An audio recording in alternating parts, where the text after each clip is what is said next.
Just before we get into today's video, I want to give a massive shout out to my friend Mike. Now, you've probably noticed that I've upgraded the intros to some of the videos now, and part of that upgrade was the music that Mike produced for me. So I'll leave a little link in the description below if you want to check out some more of the content that he creates. With that being said, let's get into today's video. Hey guys, Fake Rooster here, and today I wanted to talk a little bit about the lack of single player in the upcoming Battlefield 2042. Now, we are just over about 4 months now, which is really exciting from the launch of the game, and I thought it was a good opportunity to address the announcement that there won't be any single player coming with the new title, and what that could actually mean for the franchise as well.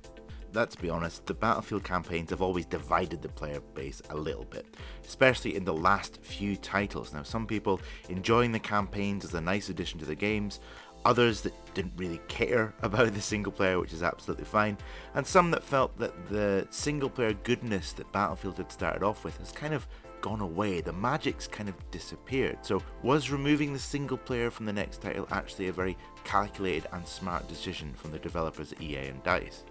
Now, don't get me wrong, I have always enjoyed the campaigns generally with Battlefield. There have been some really incredible moments. For example, driving through war-torn Berlin in the last few days of the war in a Tiger was pretty cool. Watching Russian paratroopers dropping en masse in Battlefield 3, or even the massive amphibious assault in Battlefield 4.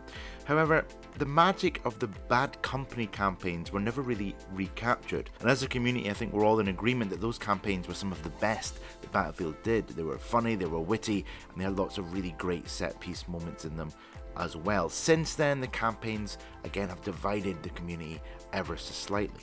Personally, generally I'll play campaigns to kind of get a flavour for the game as well as looking for achievements, and I can admit I haven't enjoyed the more recent campaigns as much as the older ones.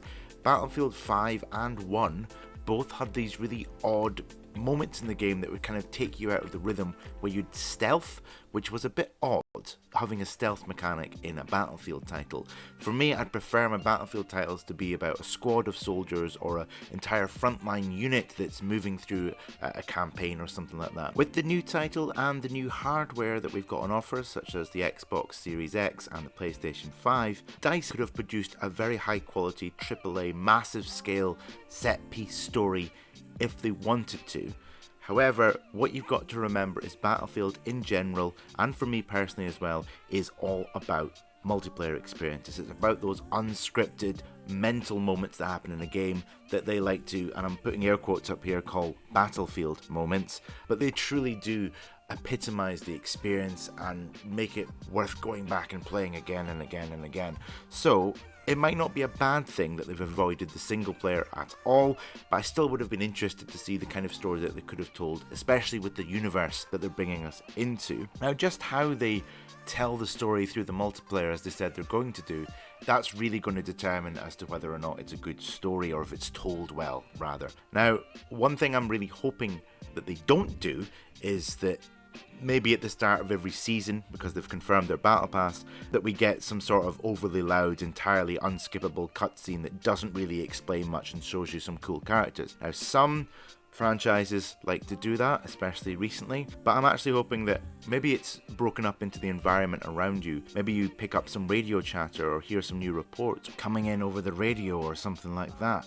I absolutely would love to have some form of Battlefield Bad Company style radio chatter that's funny and actually tells a little bit of the story of the background of what's going on. Or even imagine you're sitting in one of those transport helicopters or transport vehicles, and the soldiers in the back are having a chat about what's going on in the world around them, and maybe you'll pick up some lore that way.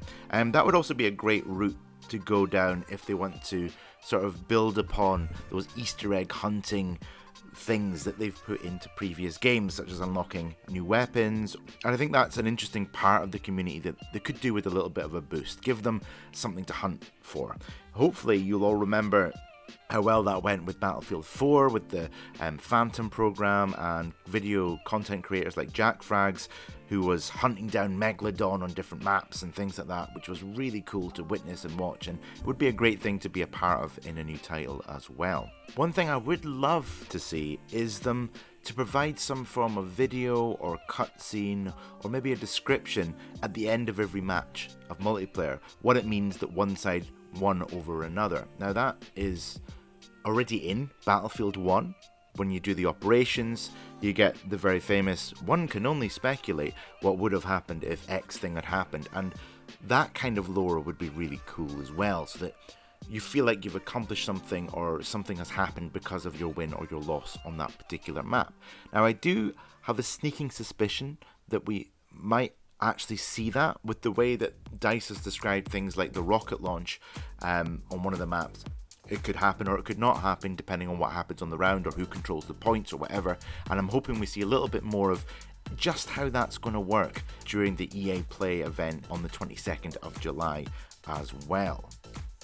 Either way, my big hope is that we see something more in depth in July about the game in general, and that maybe we'll have some clarification on some of the finer points that people have been debating about over the past few days. But let me know what your thoughts are about single player no longer being in the franchise. But if you enjoyed the video, give me a like. If you didn't, leave a comment about what you'd like to see in the future instead perhaps. Subscribe for Battlefield news, gameplay and more, and thank you all very much for watching the video today, and I'll see you in the next one.